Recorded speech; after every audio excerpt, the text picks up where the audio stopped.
If you've watched a lot of HGTV, then you've probably thought about flipping houses at some point. And while they might make it seem easy on TV, the reality is there's a whole bunch more that goes into it. And mainly because they're taking a flip that probably took 6 months and condensing it into a 30-minute episode. But in this video, I'm going to teach you the step-by-step process on what it actually takes to flip a house. If you're new to my channel, my name's Ryan Pineda. I'm a real estate investor and entrepreneur. I have flipped hundreds of homes and I own hundreds of rentals. And if you're looking for real estate only content, I just started a brand new YouTube channel for Future Flipper. We're going to be diving deep into the details of real estate investing, so definitely go subscribe to that. Also, for the launch of that channel, we're going to be giving away free courses, coaching programs, and money. So go make sure you subscribe to that channel to qualify. Now let's talk about house flipping and how it works step by step. My hope is that by the end of this video, it's less intimidating and you're able to go out there and get your first deal. So the very first step when it comes to flipping houses is you need to choose your market. So this seems pretty obvious, but there are a bunch of things you need to look for when choosing your market. Do you want to go local or virtual? There are pros and cons to both, but I would always recommend somebody who's just starting out to focus on their local market. Now there are a lot of people who live in more expensive places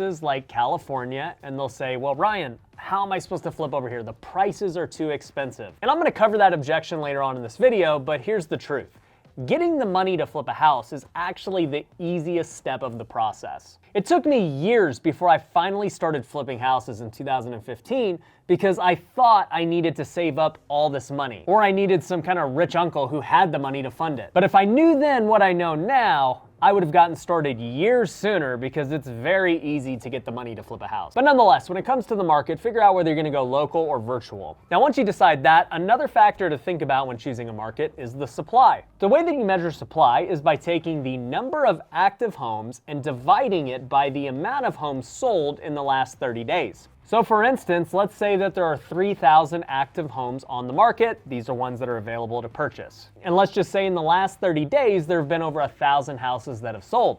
If you take 3,000 and divide it by 1,000, that means you have 3 months of supply. In simpler terms, if no new houses were to hit the market, the entire supply would go away in 3 months. Now, ideally, you want to be in a market that is under 3 months of supply because that means when you go to flip the house, there's going to be a ton of demand for your property. If you're in a market where there's over 6 months of supply, it's probably not a place you want to be because things sit on the market and it's going to take you a long time to flip it. And in the flipping game, you want to turn your money as fast as possible. When that thing is put on the market, you want it to sell quick so you can get your money and your profit back and go throw it into the next deal. So being sure that your market has low supply is very crucial. Now today, supplies are at an all-time low. In many places, they're just 1 month, which is absolutely crazy. And almost everywhere across the country is under 3 months. So supply is not really an issue today. You can pretty much pick any market in the country and it's going to be good for flipping houses in terms of getting rid of them quick. Now, once you pick your market, you've got to go on to step 2, which is to build your team. Now, your team is going to consist of 4 core members: a contractor, a realtor, a title officer, and a lender.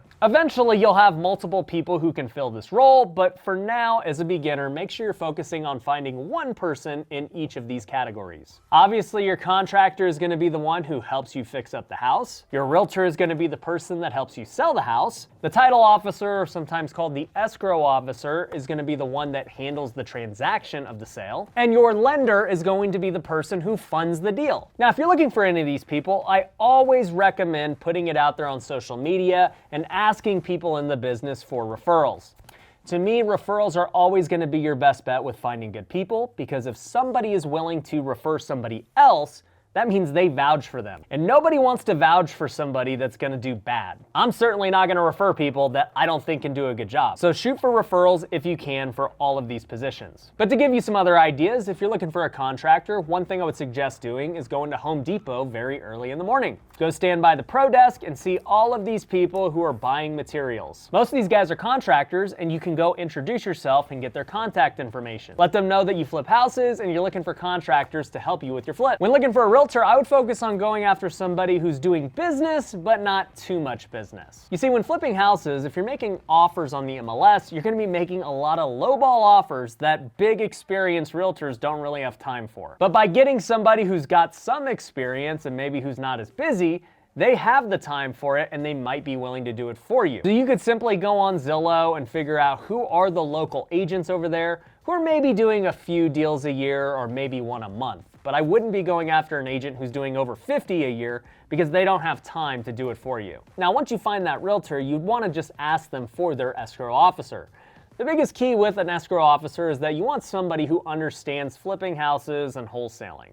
Now, we haven't touched on wholesaling very much, but essentially it's very similar to flipping houses, but instead of having to buy the house yourself and fix it up, you just sell the house to a flipper before ever buying it. And you get to make a profit without ever having to do a lot of the dirty work. So when talking to an escrow officer, just ask them if they're okay with you assigning contracts and wholesaling. If they have no idea what it is, then it's probably not the title company that you want. When it comes to a lender, there are a whole bunch of different types, but the most likely people you're gonna use are either a hard money lender or a private lender. A hard money lender is a professional lender who charges high interest rates and has short-term loans. But the benefit is they're willing to fund you regardless of your credit or your income. All they really care about is whether or not you're getting a good deal. And so for most people who are starting out, they don't have a lot of money, maybe they don't have a good job history, that's why they want to flip houses. And so a hard money lender is going to be a great resource for you. Now, a private lender is somebody who's typically a friend or a family member, and they're going to be someone who can either fund your entire deal or help you fund a portion of the deal. For instance, let's just say you get a hard money lender who wants to approve your deal, they really like it, and they say, we're going to fund 80% of it. And then maybe you've got a friend or a family member who's able to fund the other 20%. Well, now you've gotten into a deal with no money out of your pocket. You've got the hard money lender funding the majority, and then you've got your private lender funding what I call the gap. So this is a great way to get into a deal with no money out of pocket, and in fact, I still do deals this way. In almost all of my flips, I don't use any money of my own. We've got over 50 active flips in Las Vegas right now at the time of this filming, and we're all into those for over $20 million. Now, I've made a lot of money in my flipping career, but I don't have $20 million cash just sitting around. And so, for me to fund all of these flips, I still do a mix of getting hard money, getting private money, all of the same things that I did when I was doing my very first flip. So my point is, no matter how big you end up growing, you're never gonna have enough of your own money. You're always gonna have to rely on other people as you grow. Now, once you've built your team, that leads you to step 3, which is to learn how to evaluate deals. Knowing your numbers is the biggest key of the flipping game. A lot of people think it's all about the design and it's all about the area and the curb appeal, and those things have some value, but at the end of the day, it's just the numbers that matter. You could be in the best area ever, but if you got your numbers wrong, you're gonna lose money on the flip. And vice versa, you could be in a terrible neighborhood, but if you got a great deal, you're gonna make a lot of money. And so the key is understanding when you're flipping houses, it's not really about the house or whether or not you wanna live there. It's about whether or not you're gonna make money on the deal. So there are some important numbers to know, one of which is called ARV. It stands for after repair value. This is what you think the home is going to sell for once it's fixed up. Another important one would be your repair cost. How much are you going to spend on this house renovating it? Every market's completely different for what's the standard, but what I teach my students at Future Flipper is to use the price per square foot method. Essentially, we know what the price per square foot is depending on how big of a renovation we have to do. For example, here in Las Vegas, for a full renovation, we know we're gonna spend around $30 a square foot on a normal house. Now, this is not a luxury home, this is not a home that's down to the bones. This is like a full cosmetic renovation where we're just taking out old kitchens and old bathrooms and replacing them. And so if the house is 2,000 square feet at $30 a foot, we know that we're gonna spend probably $60,000 on the renovation.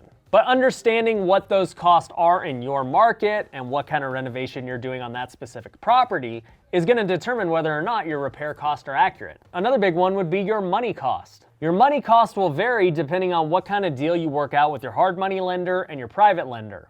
For instance, let's just say you borrowed $300,000 to purchase this home. And at that $300,000, they said you have a 12% interest rate.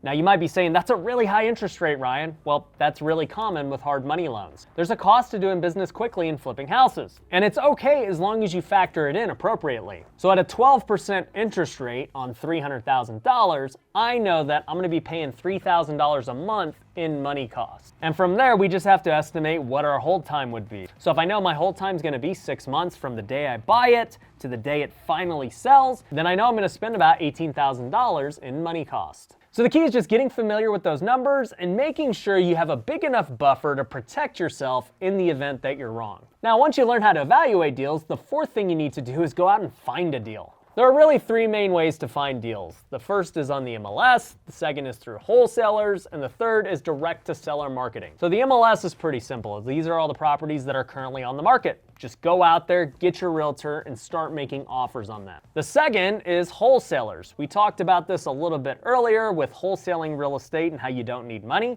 Well, you can also buy deals from these people. Basically, these wholesalers are doing their own marketing, they're finding their own deals, and they're going to try and sell them to a flipper like yourself. A typical scenario would be a wholesaler has a property under contract for $300,000. They know that a flipper is willing to pay $320,000. And so they will assign the contract to the flipper. And the cost of that assignment is called the assignment fee. And it's just the difference between what the flipper pays and what the wholesaler has it under contract for. So in this case, it'd be $20,000. Now to make that $20,000, the wholesaler doesn't have to buy the property, they don't have to fix it up, they don't have to do anything. The flipper is gonna buy the property for them essentially. The flipper will pay $320,000 to the escrow company. The escrow company will then give the $300,000 to the seller, the $20,000 to the wholesaler, and the house to the flipper. So everyone wins in this scenario. I personally have paid millions of dollars in wholesale fees to get deals. And I'm perfectly happy doing it because I've made money from those deals. So don't ever worry about what a wholesaler is making. They had to work really hard to get that deal. And for you, you get the opportunity to buy a flip without having to go source the deal yourself. Wholesalers are a great way to find deals, but the third way is through direct-to-seller marketing. Now, my company, Home Run Offer, this is what we specialize in. We go directly to sellers through different marketing tactics like TV commercials, direct mail, cold calling, text message, just to name a few. We spend a lot of money every single month doing this, but we know that we're gonna get a good return on that money spent because it's gonna get us a lot of deals. Now, if you're just starting out, I'd recommend just picking one or two of these ways. I don't think you should pursue all three because you're probably not gonna be good at any of them. If you wanna go MLS and wholesalers, then start making a ton of offers on the MLS and start networking like crazy to find multiple wholesalers. If you wanna go direct to seller marketing, make sure you figure out which marketing strategy you wanna use and how you are gonna get in touch with sellers. The benefit of going MLS and wholesalers is that it doesn't cost you any money. This is exactly how I got started flipping houses because I didn't have the budget to do direct marketing. Now, once you do one of these strategies, inevitably, if you stay with it and you do what you're supposed to do, you're gonna end up finding a deal. And from there, that leads you to step 5, which is to buy the home. This is where your lender and your escrow officer will come into play. You've already figured out who your hard money lender is or who your private money lender is. You already have your escrow officer who's gonna handle the transaction and make sure that everything is square, and you're gonna go out there and buy the home. After that, you're going to step 6, which is to renovate the property.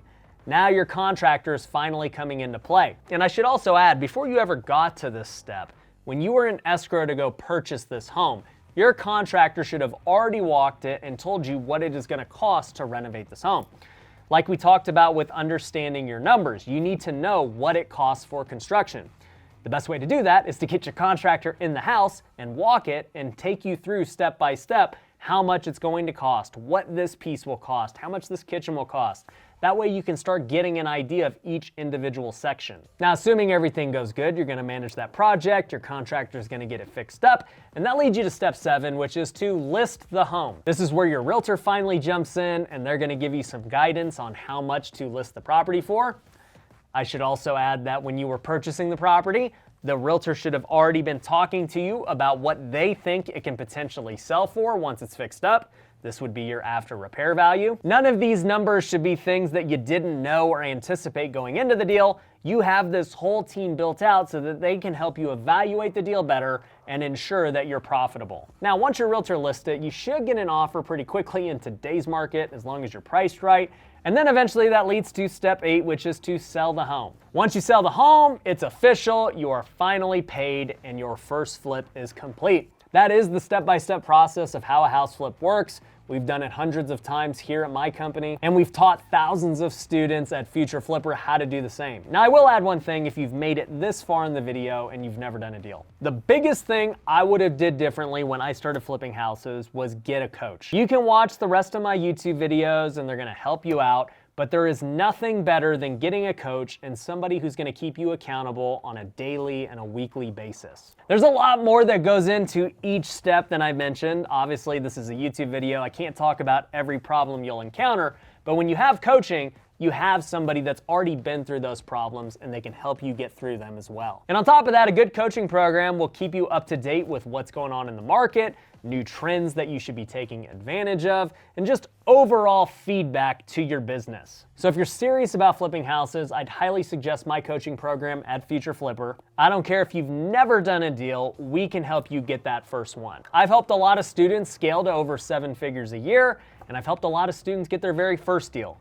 But I'll tell you, I get more joy when I see a student get their first deal because I know how life-changing it is. So if you're ready to take that next step and see what we're all about, go to futureflipper.com and you can book a call with my team. The call is completely free, and even if you don't work with us, they'll still give you some good next steps and resources that you can use in your real estate business. We've got real estate contracts that you can download for free, as well as get a copy of my book, Flip Your Future, absolutely free as well. And also, make sure you subscribe to our YouTube channel for Future Flipper. I'm gonna link to it down below, but we're creating content and videos that are real estate specific. We're gonna dive deep into the nitty-gritty aspects of real estate investing. So make sure you subscribe to that, and I'll catch you on the next video.